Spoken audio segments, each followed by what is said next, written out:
나는 대한민국 예비역병장이다. 이등병 시절 50번째 이야기. 준비태세 비상훈련. 8. 끝없는 길. 광치령. 1981년 3월 31일 18시 30분. 마침내 자대로의 복귀를 위한 행군 명령이 떨어졌습니다. 지난번 진지 투입할 때에는 각 중대별로 따로 출발했는데 복귀는 대대 전병력이 모두 함께 출발했습니다. 구중대가 천병중대가 되어 맨 먼저 출발했고 우리 11중대가 본대가 되어 뒤따르고 이어서 대대본부와 12중대 그리고 10중대가 예비대가 되어 품에 따라 붙었습니다. 대대 병력이 대오를 지어 주간 행군 대형으로 이동하면 그 길이가 3-4km에 달하게 됩니다.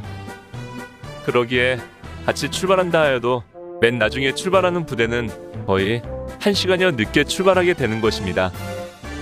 그러나 야간 행군은 앞사람의 철모 뒤편 야간 표지판을 식별할 만큼 가까이 가야 하기 때문에 그 거리는 2km 이내로 훨씬 짧아지게 됩니다. 우리는 리빙스톤교를 건너 을지건 문소에서 방향을 오른쪽으로 돌려 원통 쪽으로 향했습니다. 바로 설악산에 이르는 국도 44호선이었습니다. 그 길을 따라 한참을 가니 국면 표지판이 나오고 이곳이 그 유명한 원통리가 있는 곳이라고 하더군요. 그러나 우리는 원통리 못 미쳐 다리목에서 방향을 좌측으로 돌려 비포장도로로 접어들었습니다. 바로 이곳이 광치령 입구였습니다. 광치령. 다대에 와서 가장 많이 들어본 지명일 것입니다. 고참들은 입만 열었다 하면 광치령 이야기를 했고 이사단에서 군대 제대하려면 광치령을 30번 넘나들어야 한다는 이야기도 수없이 들었습니다. 그러기에 나는 광치령이 공포의 대상이었고 또 한편으로는 호기심의 대상이었습니다. 그러나 광치령길의 시작은 생각한 것과는 달리 부드러웠습니다. 완만한 경사를 이루고 있는 시골 신장로였습니다. 저지난 밤 9.15 고지를 오를 때에 비하면 이 얼마나 여인 같은 부드러움인가. 그러나 그 부드러움은 너무도 길었습니다. 가도 가도 끝이 없는 길. 마사토 모래길이 하얗게 빛나며 끝없이 또 끝없이 펼쳐졌습니다. 저 산모퉁이를 돌면 꼭대기일까? 저 구비를 지나고 나면 내리막길이 시작될까?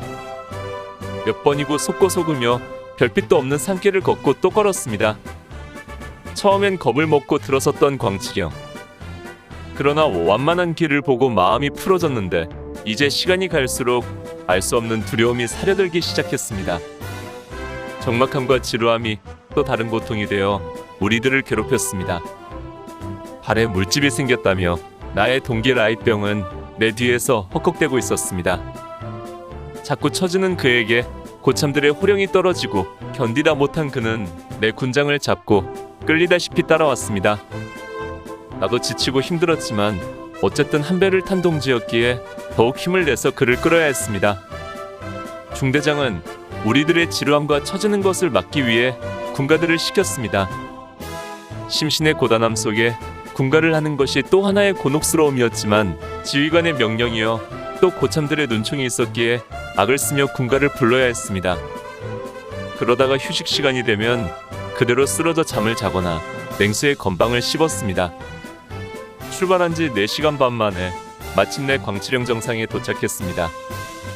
끝없을 것 같던 광치령이 그 정점을 드러내고 길은 다시 아래로 향하여 길게 뻗어 있었습니다. 이때부터 다시 구비구비마다 끝이냥 속으면서 깎아지른 절벽에 간신히 붙어있는 하얀 길을 가기 시작했습니다. 광치령의 인제 쪽이 여성스럽다면 양구 쪽은 남성스러웠습니다. 산세가 험하고 굴곡도 많았습니다. 길은 산중턱을 깎아서 만들었기에 길의 오른편은 병풍처럼 깎아지른 벽이 둘러쳐 있었습니다. 왼편은 어둠 속이라 보이지 않았지만 급경사의 낭떠러지임이 분명했습니다. 목도 마르고 육체도 지쳐서 군가도 자꾸만 끊겼습니다. 묵묵히 걸음만 재촉할 뿐. 그러나 마음속에는 끝없는 광치령 길이 원망스러웠습니다. 얼마나 내려왔는가. 길이 거의 180도 꺾어지고 오른쪽으로 졸졸거리는 냇물을 낀 완만한 도로가 시작되었고 그 길을 1시간 가까이 진행하자 차츰 민가가 보이기 시작했습니다. 작은 사각의 창문을 통해 불빛이 새어나오는 것을 보며 구세주라도 만난 듯 너무 반가웠습니다. 다 왔다. 조금만 하는 말들이 분별 없이 들리는 가운데 우리는 힘을 내었습니다. 그러나 고개를 벗어나기까지는 그곳에서도 1시간 이상을 더 걸어야 했습니다. 마침내 광치검문소를 지나쳤습니다. 출발해서 광치령을 넘어오기 7시간. 과연 어떻게 견뎠는지 꿈만 같았습니다. 이제부터는 눈에 익은 길입니다. 31연대 앞을 지나 송우리 방송국 송신탑을 보는 순간 우리는 긴장이 풀렸습니다. 아직도 1시간여를 더 가야 하는데 마음과 몸은 자꾸만 주저앉고 싶었습니다. 마지막 휴식을 취할 때에 이슬비가 흩뿌리며 빗방울이 철모를 타고 흘러서 콧잔등으로 떨어졌습니다. 말할 수 없는 고뇌가 엄습했습니다. 모두가 절룩이며 걷는 인생. 그 누가 좋아서 하는 것도 아니여 그렇다고 거부하거나 회피할 수도 없는 길이기에 그저 감내하고 인내할 뿐입니다.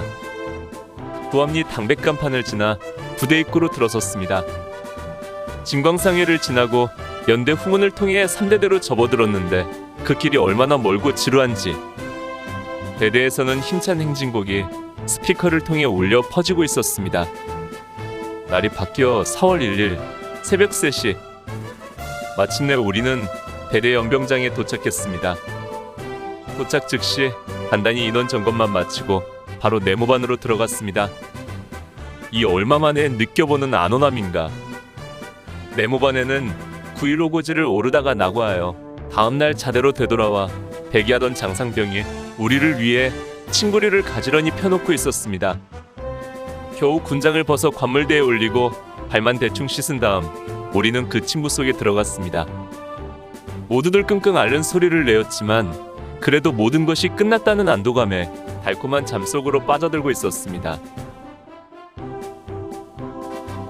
오늘 추억여행에 함께 해주셔서 감사합니다. 다음 이야기를 기대해 주시고 구독과 좋아요 부탁드립니다. 항백